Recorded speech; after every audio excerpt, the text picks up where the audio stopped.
Hello, everyone. Thank you for joining us today in this series, The Rose of Venus. Today, I'm so happy to present to you Lizz Grace. We call her Lizzie, a very young woman, artistic and fun. She's from California and now she's stationed in Oregon. She's an artist, a clothing designer, and one of our Galactic Astrology practitioner. And so now I just pass to Lizzie so she can present herself. Thank you. Hi, Lizzie. Hi. Hey, thank you, Akata. I'm so happy to be on this podcast. Yeah, I am a Pacific Northwest astrologer, artist, and fashion designer. I've been studying astrology since 2017, and I found astrology pretty much out of necessity. During that time, I felt really isolated from the people in my environment. I dealt with some friends passing from drug overdoses, and my childhood friends at the time just kind of left me high and dry. And I ended up moving from California to Missouri during that time, and I was in art school. So it was just a lot of processing and change that I was dealing with. And with that being said, I started looking into astrology to learn more about myself, mainly because I felt really rejected and I thought there was something wrong with me. And through the study of astrology, I ended up really learning to embody and empower myself. And then also through that, I just was experiencing things differently around me because of the study. So, for example, I was started basically learning online through websites like Cafe Astrology or like anything I could Google. And then it started leading to books like Linda Goodman. Book Star Signs really opened up a portal for me. And then the next thing I knew, I was going to an astrological conference in Chicago called UAC. That really opened up a lot of other opportunities, mainly curiosity in the form that would be the opportunity, was the curiosity, because I was talking with so many different astrologers from all over the world and actual professionals, and that made me want to just go further. And then I ended up taking a workshop with Rick Levine in Oregon, so that kind of influenced me to move to Oregon after I graduated from art school. And now that I've been here, I've been meeting more magical people and astrologers. And yeah, it's just been a whole journey. The journey of astrology has been somewhat effortless. And then I got to actually start taking classes like with Julia Belaz with her courses online. And I'm working with K Pacha. He released a class on relationships, and I'm doing that too to get more of a better understanding of synastry and how to understand basically karmic relationships between two individuals, because I myself feel like I've experienced a lot of past life people in my time right now, and I'm trying to understand kind of like why we treat each other certain ways and kind of their significance in our lives. And so that's my latest fascination, is relationship studies. Also, Galactic Astrology is there with me. I use it as kind of more of a tool in my tool belt of astrology. So it just adds another layer to what I'm already fascinated with.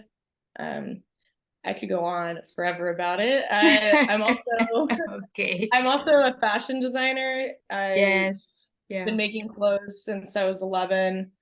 I went to art school for fiber art, which is basically the fundamentals of anything textiles and fabric. I got my degree in 2018, and I've continued to make clothes still to this day. It's just not as my main focus as it was. I've allowed astrology to take more of a place in my life. And ever since I did that, I've actually had a lot more success with my clothes, which is kind of ironic. I think putting it on more of a back burner has allowed more room for it, whereas in the past I was so fixated on it with trying to make it some sort of career and like whatnot, that I was blocking myself. And I also think I'm not really meant to be a fashion designer as much as I wanted it growing up. And it was good. It was a good passion to pursue. I just, when the universe shows you a lot of roadblocks, I think there's something to listen to that. Yeah. And Yeah. yeah. Why don't we look at your website where you have all your clothing design just to have a little glimpse of what you are doing? Yeah, let's do Okay, it. we go to sharing.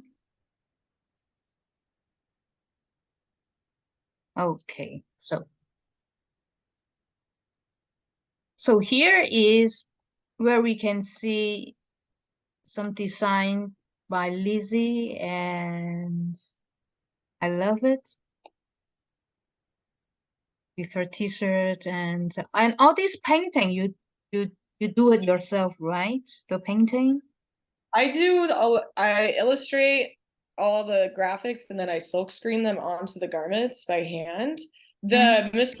Rogers cardigan is a collaboration project, mm, so mm, that is a painting done by Danny Stevens, who is a mm. local visionary artist here in Portland, Oregon. I've had the pleasure of becoming his friend in 2020, and he asked me to work on this upcycling project where I take basically prints that are patches of his Mr. Rogers painting, which is a huge painting that exists here in Portland. And then I stitch it on to garments, cardigans, because Mr. Rogers always wore a cardigan in his show. So to pay homage to that, we're just making Mr. Rogers cardigans. Okay, so just we are here. Let's see also of your galactic. Um, where is it? About or here for your Um, astrology? it's kind of everywhere. The homepage Okay. has questions that kind of nod you in the direction of galactic astrology. Mm, If you scroll down further, I have yes. my about that kind of talks a little bit about me and what the website offers. I also have a podcast. Yes, that's your YouTube channel, Yeah. So Galactic Mythology. Yes.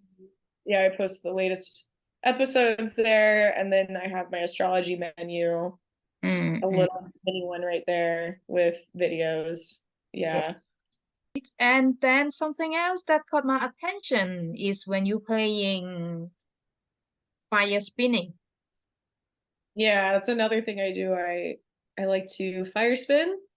It's really more of a passion for hula hooping. It's a form of flow arts. I think the most common flow art that people see around the world is probably the poi, Mm, two balls spinning around. In Hawaii, they do it a lot, usually on fire there too. So it's basically also like a passion for movement and dance. I was a dancer as a kid. My mom enrolled me in dance classes, and then as I grew older, I kind of morphed away from traditional ballet dancing and into like my own expressive form of dancing. And then I found hula hooping in 2013 through going to a music festival and seeing someone else do it. And it kind of made me realize that I knew how to hula hoop pretty well already around my waist. So I could probably figure out how to hula hoop off of my waist. And then eventually it evolved into fire spinning, which is something I've actually really only been doing in the last year. I've been mm, hula hooping for over 10 years now, mm. but fire spinning in the last year. Yeah. And here is the little clip where she is playing fire spinning.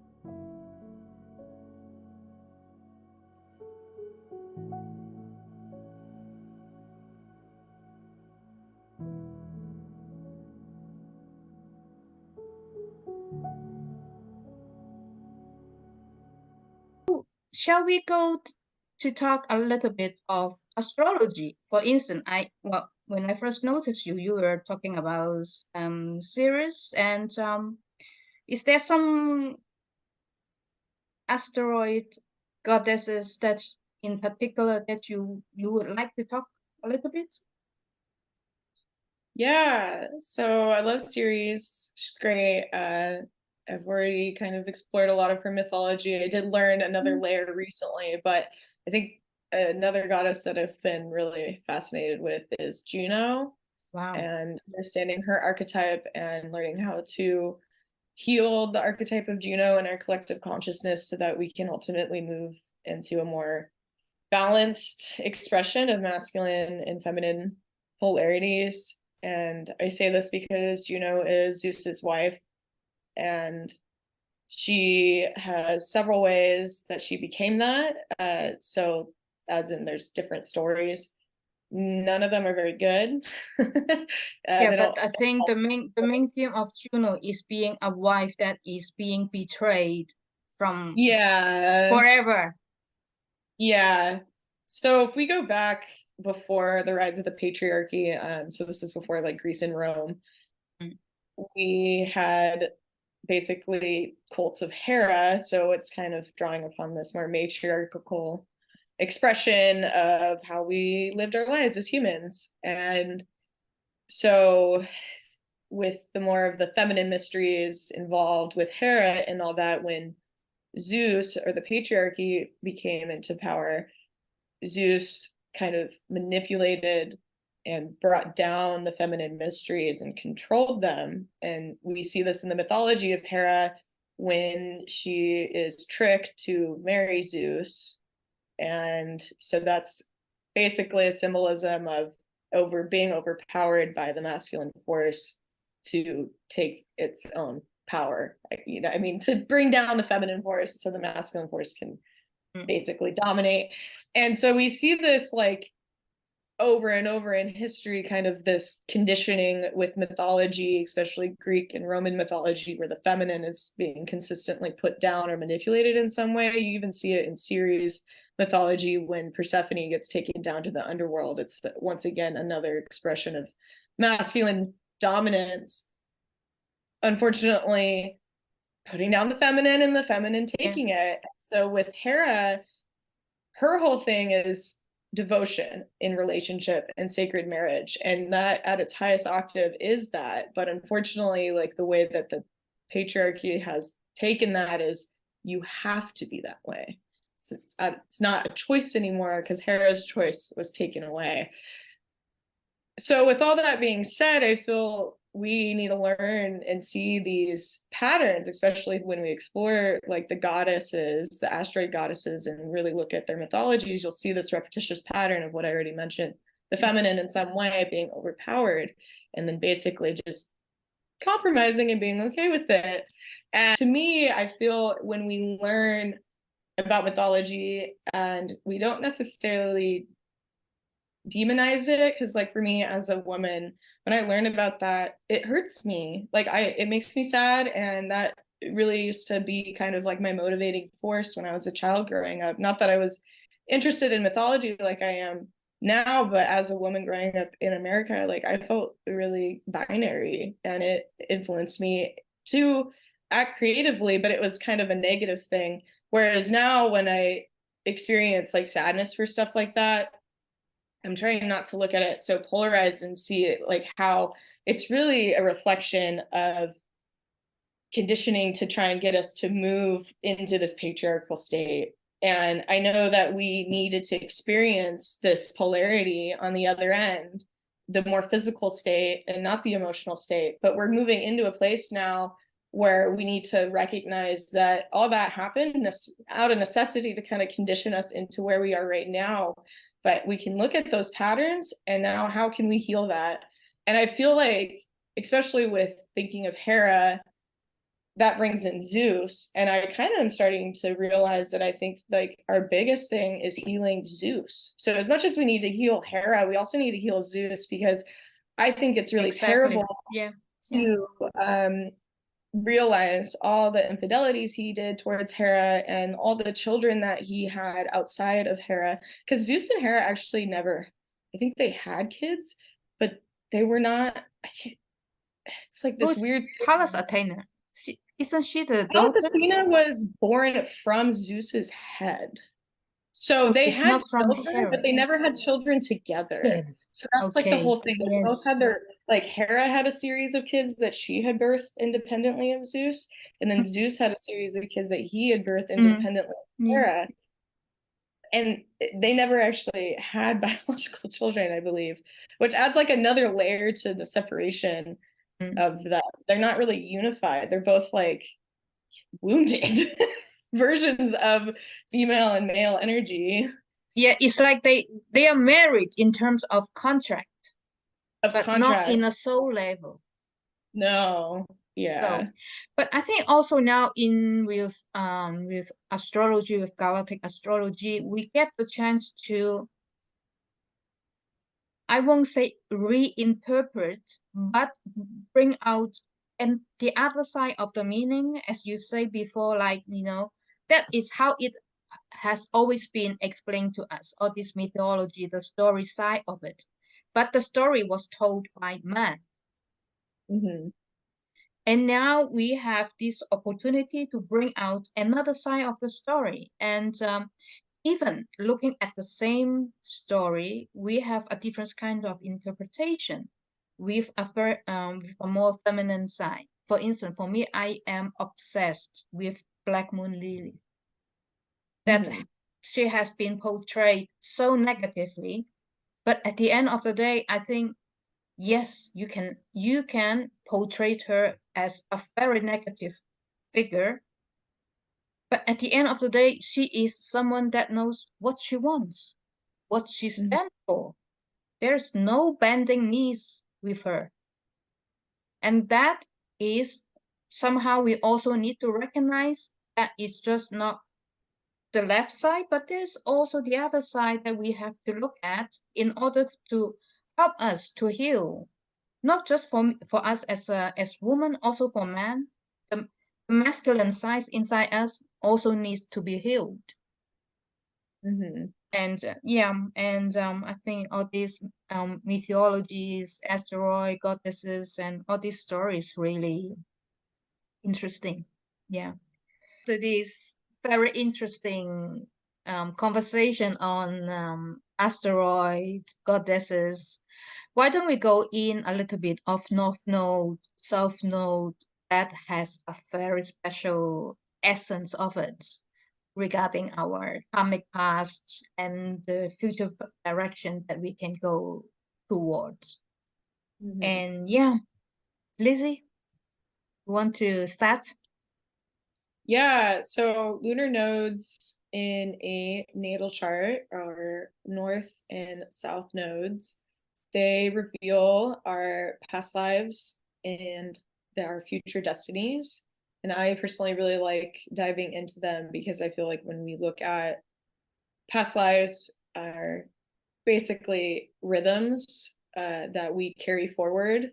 So you hear all the time about like cycles, karma, Mm, dharma, wheel of samsara. So it's a rhythm, and when we realize the baggage we're carrying from a past life, it helps us heal in this present life and move towards like what we need to actually be doing as an individual. I spoke a little bit about how when I was pursuing fashion design, up until a certain point, I started really experiencing a lot of roadblocks. So when that was happening, luckily I was studying astrology and I started to realize that I have a lunar north node in Sagittarius in the seventh house, and my south node is in Gemini in the first house. So me being a fashion designer is totally on par with being a lunar south node in Gemini because I want to be alone. I want to spend time isolated and in creation. First house is about self, and when you apply karma and past lives, like basically an evolutionary astrology lens to that delineation, it suggests someone that spent a lot of time being a leader or in control of situations. And the fact that my South Node is there is saying I did that to the extreme where I isolated myself. Like, yes, I may have been interacting with people, say, I was, in my mind, I think I was a spy. I've kind of tuned into that. So I was interfacing with a lot of different groups of people, but I was ultimately isolating myself and controlling myself. So people didn't really know who I was.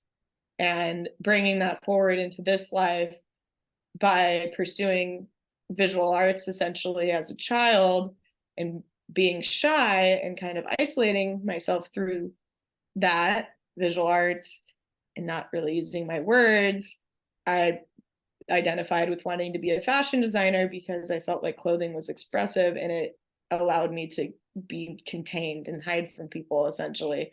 So I went and pursued that. And then basically around the time when I was 26, the universe was like, you can't do this anymore. You can't hide. You got to like get out there. Seventh house, Perfect. North Node. You Yeah. got to go be with people. You got to start sharing yourself. You got to start using your words. You're like, you're not, you've played around in the South Node for too long. You can't do this anymore.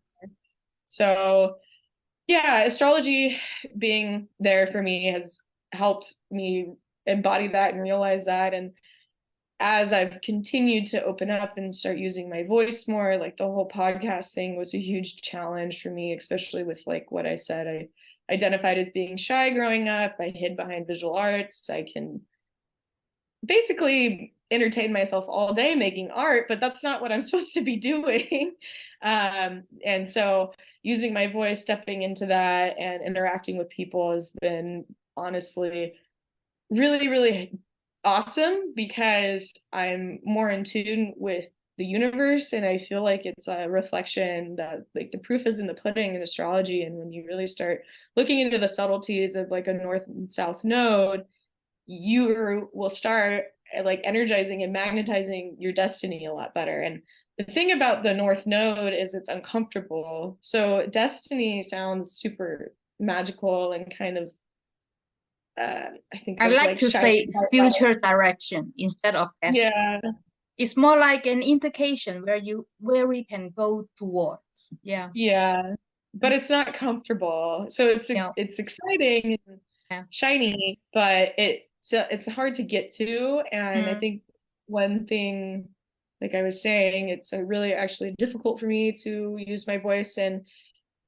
publicly speak in front of others. I've been working on it so I can do this now right this second. But it was a hard thing, and it was really easy for me to hide behind a sewing machine all day and not use my voice. So I think when we do tune into our south and north nodes, you really kind of start to realize your own comfort zones and where you've been holding yourself back, because I don't think it was conscious to me that I was comfortable making art all day.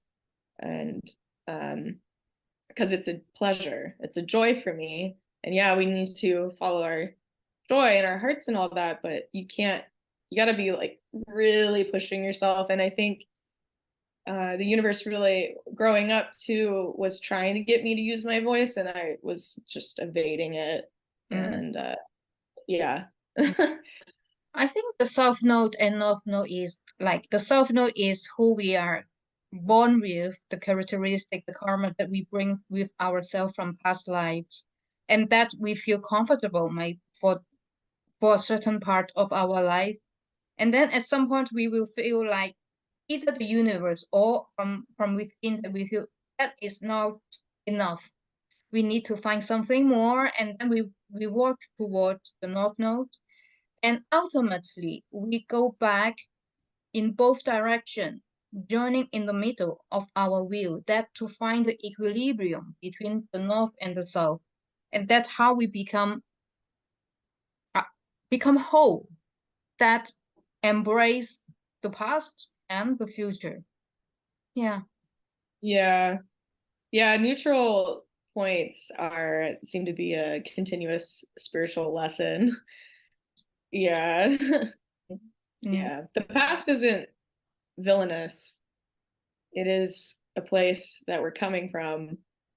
So I think embodying the lessons from our past and acknowledging them is definitely necessary with moving forward. Yep. So that is, I think, the ultimate goals for all of us, like, to, it's like, in a certain sense, it's like a yin and yang, the black and white. When we spin it so fast, it becomes one, and that is ultimately who we are. So I would say thank you, and an excellent conversation that we have today with Lizzie, and thank you so much for being here with us, and see you the next time. Thank you.